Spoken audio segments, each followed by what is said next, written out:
Hi friends, ಎಲ್ರಿಗೂ ನಮಸ್ಕಾರ. ಎಲ್ಲರೂ ಚೆನ್ನಾಗಿದ್ದೀರಾ ಅಂತ ನಾನು ತಿಳ್ಕೊತೀನಿ. ಇವತ್ತು ನಾನು ಸೌದಿ ಅರೇಬಿಯಾದಲ್ಲಿ ಮನೆಗಳು ಯಾವ ಥರ ಇರುತ್ತೆ, ರೆಸಿಡೆನ್ಷಿಯಲ್ ಏರಿಯಾ ಯಾವ ಥರ ಇರುತ್ತೆ ಅಂತ ಹೇಳ್ಬೇಕು ಅಂದ್ಕೊಂಡಿದ್ದೀನಿ. ನೋಡಿ, ಇಲ್ಲಿ ನೀವೇ ನೋಡ್ತಾ ಇರ್ಬೋದು, ಮನೆ ಎಷ್ಟು ಎತ್ತರ ಇದೆಯೋ ಅದಕ್ಕೆ ಅರ್ಧದಷ್ಟು ಎತ್ತರ ಕಾಂಪೌಂಡ್ ಇರುತ್ತೆ. ಈ ಮನೆಗಳಿಗೆ ಜಾಸ್ತಿ ಬಾಗಿಲು ಇರೋದಿಲ್ಲ. ಒಂದು ಕಾರ್ ಎಂಟ್ರೆನ್ಸು, ಒಂದು ಮನುಷ್ಯರು ಹೋಗೋಕ್ಕೆ, ಹಾಗೆ ಇನ್ನೊಂದು ಚಿಕ್ಕ ಗೇಟ್ ಇರುತ್ತೆ ಅಷ್ಟೇ. ಇಷ್ಟು ಬಿಟ್ಟರೆ ಜಾಸ್ತಿ ಡೋರ್ಗಳು ಇರೋದಿಲ್ಲ, ಗೇಟ್ ಇರೋದಿಲ್ಲ.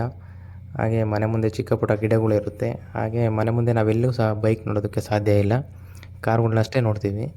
ಬೈಕು ಬೇರೆ ನಮ್ಮ ಥರ ಹೊರಗಡೆಯಿಂದ ಬಂದವರು ಯೂಸ್ ಮಾಡ್ತಾರೆ, ಕೆಲವರಷ್ಟೇ. ಇನ್ನು ಮನೆ ಮುಂದೆ ಈ ಥರ ಮೀಟ್ರೆಲ್ಲ ಇರುತ್ತೆ. ಏನಕ್ಕೆ ಮೀಟ್ರ್ ಅಂತ ಹೇಳಿದ್ರೆ, ಒಂದು ವಾಟ್ರು, ಒಂದು ಕರೆಂಟು. ಈ ವಾಟರ್ ಸಪ್ಲೈ ಎಲ್ಲ ಮನೆಗೆ ಡೈರೆಕ್ಟಾಗಿ ಗೌರ್ಮೆಂಟವರು ಮನೆ ಕಟ್ಟುವಾಗಲೇ ಮಾಡಿಬಿಡ್ತಾರೆ. ಇನ್ನು ನಮ್ಮ ಥರ ಹಳ್ಳಿ ಥರ ಇದು ನಲ್ಲಿ ಆಗಲಿ, ಪೈಪ್ಲೈನ್ ಸಪ್ಲೈ ಮನೆ ಕಟ್ಟಿದ ಮೇಲೆ ಆಗಲಿ ಮಾಡೋದಿಲ್ಲ. ಮನೆ ಕಟ್ಟೋದಕ್ಕೆ ಮುಂಚೆನೇ ಮಾಡಿಬಿಟ್ಟು ಹೊರಗಡೆ ಎಲ್ಲೂ ಕಾಣಿಸ್ತಿರೋ ಥರನೇ ಮಾಡ್ತಾರೆ. ಇನ್ನು ಮನೆ ಮುಂದೆ ಕಸದ ಡಬ್ಬಿ ನೀವೆಲ್ಲ ನೋಡ್ಬೋದು ಎಷ್ಟೊಂದಿದ್ದಾವೆ ಅಂತ ಹೇಳ್ಬಿಟ್ಟು. ಯೆಲ್ಲೋ ಕಲರ್ದೆಲ್ಲ ಕಸದ ಡಬ್ಬಿ. ಇನ್ನು ಅದನ್ನು ಮುನ್ಸಿಪಾಲ್ಟಿಯವ್ರು ಬಂದುಬಿಟ್ಟು ಕ್ಲೀನಾಗಿ ಎತ್ಕೊಂಡು ಹೋಗ್ತಾ ಇರ್ತಾರೆ. ನಮ್ಮ ಬೆಂಗಳೂರಲ್ಲಿ ಇಲ್ಲ ಬೇರೆ ಕಡೆ ಕೊಡುತ್ತೀವಲ್ಲ ಕಸನ, ಆ ಥರ ಕೊಡೋದಕ್ಕೆ ಎಲ್ಲೂ ನಾವು ನೋಡಲೇ ಇಲ್ಲ. ಅದು ಕಸ ತುಂಬ ತಕ್ಷಣ ಸಂಜೆ ಟೈಮಲ್ಲಿ ಪ್ರತಿದಿನ ಬಂದುಬಿಟ್ಟು ಕಸ ಎತ್ಕೊಂಡು ಹೋಗ್ತಾ ಇರ್ತಾರೆ ಅವ್ರ ಪಾಡಿಗೆ ಅವರು. ಇನ್ನು ಕಸನ ಬೇರೆ ಬೇರೆ ಥರ ಡಿವೈಡ್ ಕೂಡ ಮಾಡೋದಿಲ್ಲ ಇಲ್ಲಿ. ಇಲ್ಲಿ ನೀವು ನೋಡ್ಬೋದು ಮನೆ ಎಷ್ಟು ದೊಡ್ಡದಾಗಿದೆ.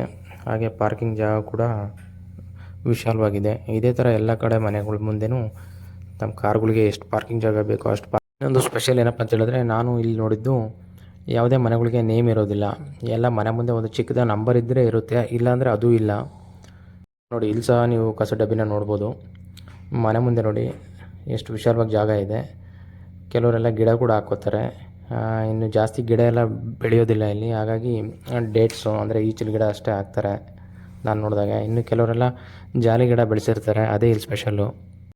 ಹಾಗೆ ನನಗೆ ಇಲ್ಲಿ ಇನ್ನೊಂದು ಏನಪ್ಪ ಸ್ಪೆಷಲ್ ಅನಿಸಿದ್ದು ಅಂತಂದರೆ, ನಾವಿಲ್ಲಿ ಎಲ್ಲೂ ಕೂಡ ಎಲೆಕ್ಟ್ರಿಕ್ ಪೋಲು, ಕರೆಂಟ್ ಕಂಬ ನೋಡೋದಕ್ಕೆ ಸಿಗೋದಿಲ್ಲ. ನೋಡಿ, ಇಲ್ಲಿರೋದಕ್ಕೆಲ್ಲ ವೈರ್ ಕಲೆಕ್ಷನ್ ಕೆಳಗಡೆಯಿಂದನೇ ಆಗಿಬಿಟ್ಟಿದೆ.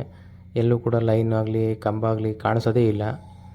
ಇನ್ನು ಪ್ರತಿ ಮನೆ ಮುಂದೆ ಈ ಥರ ಡೇಟ್ಸ್ ಇರುತ್ತೆ, ಡೇಟ್ಸ್ ಗಿಡ ಹಾಕ್ಕೊಂಡಿರ್ತಾರೆ. ಹಾಗೆ ಕೈಗೆ ಸಿಗ್ತಾ ಇರುತ್ತೆ, ಕಿತ್ಕೊಂಡು ತಿಂತಾ ಇರ್ಬೋದು. ಇದನ್ನು ಚಿಕ್ಕ ಗಿಡ ಆಗಿರೋದ್ರಿಂದ ಅಷ್ಟಾಗಿ ಚೆನ್ನಾಗಾಗಿಲ್ಲ. ಇನ್ನು ಕೆಲವು ಕಡೆ ಎಲ್ಲ ದೊಡ್ಡ ದೊಡ್ಡ ಹಣ್ಣಿನ ಗಿಡ ಇರುತ್ತೆ ಮನೆ ಮುಂದುಗಡೆ. ಇನ್ನೂ ಒಂದು ವಿಶೇಷ ಏನಪ್ಪ ನನಗೆ ಅನಿಸಿದ್ದು ಅಂತಂದರೆ, ಪ್ರತಿ ಮನೆ ಮುಂದೆ ಕಡಿಮೆ ಅಂದರೂ 4ರಿಂದ 5 ಕಾರ್ ಇದ್ದೇ ಇರುತ್ತೆ. ಇಲ್ಲಿ ಮನೆ ಪಕ್ಕದಲ್ಲಿ ಖಾಲಿ ಸೈಟ್ ಇದೆ ಅಂತ ಹೇಳಿದ್ರೆ ಯಾರೂ ಇಲ್ಲಿ ಕಸ ಬಿಸಾಕೋದಿಲ್ಲ. ನೋಡಿ, ತುಂಬ ನೀಟಾಗಿದೆ. ಯಾರು ಕೂಡ ಖಾಲಿ ಸೈಟ್ ಇದೆ ಅಂತ ಹೇಳಿದ್ರೆ ಕಸ ಎಸ್ಬಿಟ್ಟು ಓಡೋಗೋದು ಆ ಥರ ಎಲ್ಲ ಮಾಡೋದಿಲ್ಲ ಇಲ್ಲಿ. ಅದೊಂದು ಇಲ್ಲಿ ತುಂಬ ಇಷ್ಟ ಆಯಿತು. ಇಲ್ಲಿ ಕಾಣಿಸ್ತಿರೋ ಬಾಕ್ಸ್ ಬಂದ್ಬಿಟ್ಟು ಚಾರಿಟಿ ಬಾಕ್ಸು.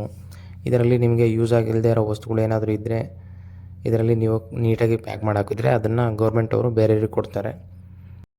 ಇದರಲ್ಲಿ ಮಕ್ಕಳದು ಟಾಯ್ಸು, ಹಾಗೆ ವೀಲ್ ಚೇರು, ಮತ್ತು ಬುಕ್ಸು, ಶೂಸು, ಈ ಥರದ್ದೆಲ್ಲ ಇದರಲ್ಲಿ ಹಾಕ್ತಾರೆ.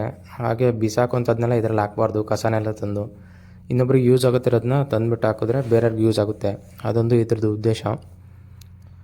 ಬುಕ್ಸ್ ಎಲ್ಲ ಕೂಡ ಹಾಕ್ತಾರೆ ಕೆಲವರು.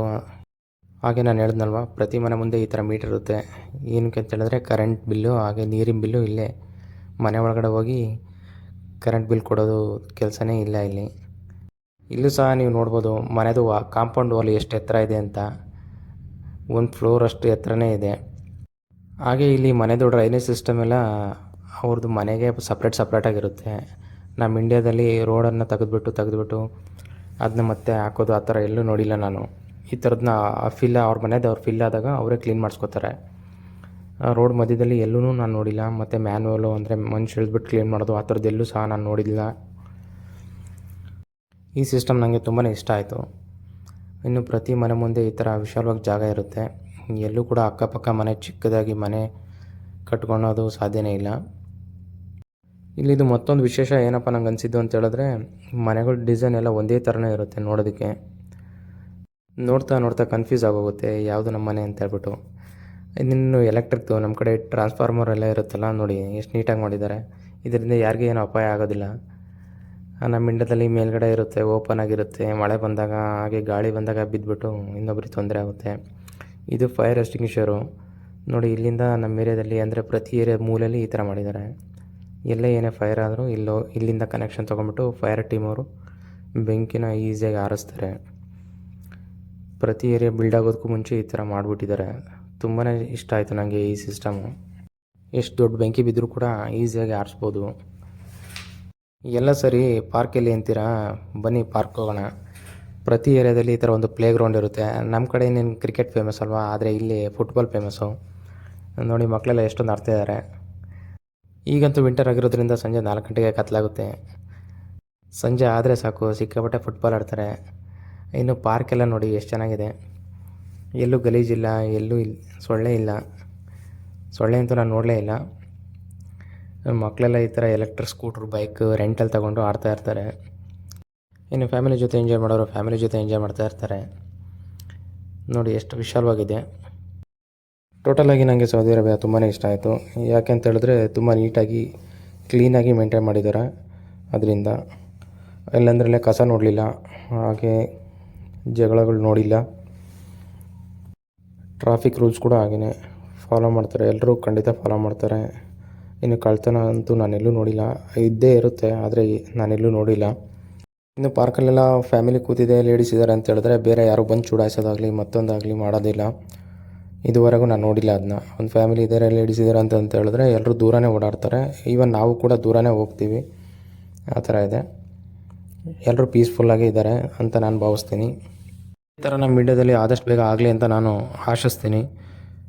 ಹಾಗೆ ಈ ಚಾನಲ್ಗೆ ಸಬ್ಸ್ಕ್ರೈಬ್ ಆಗಿ, ಹಾಗೆ ಈ ವಿಡಿಯೋದ ಬಗ್ಗೆ ನಿಮ್ಮ ಅನಿಸಿಕೆನ ಕಾಮೆಂಟ್ ಮಾಡಿ, ಹಾಗೆ ಒಂದು ತಪ್ಪದೆ ಒಂದು ಲೈಕ್ ಅಂತೂ ಕೊಡ್ತೀರಾ ಅಂತ ನಾನು ತಿಳ್ಕೊತೀನಿ. ಮುಂದಿನ ವಿಡಿಯೋದಲ್ಲಿ ಸಿಗೋಣ. Thank you. Bye bye.